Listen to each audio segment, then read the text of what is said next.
أعوذ بالله من الشيطان الرجيم.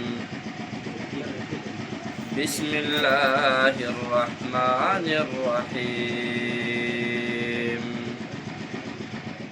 وإذ قال إبراهيم رب اجعل هذا البلد آمنا واجنبني وبني أن نعبد الأصنام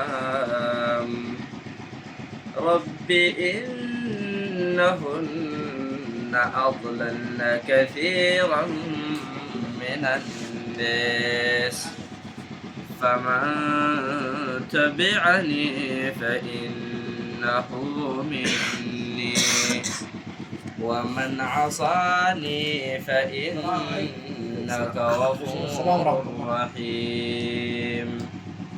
ربنا إني أسكنت من ذريتي بواد غير ذي زرع عند بيتك المحرم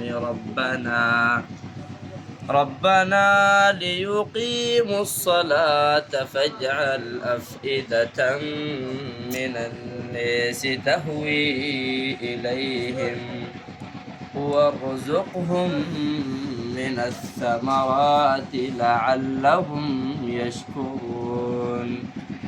ربنا إنك تعلم ما نخفي وما نعلن وما يخفى على الله من شيء في الأرض ولا في السماء. صدق الله العظيم.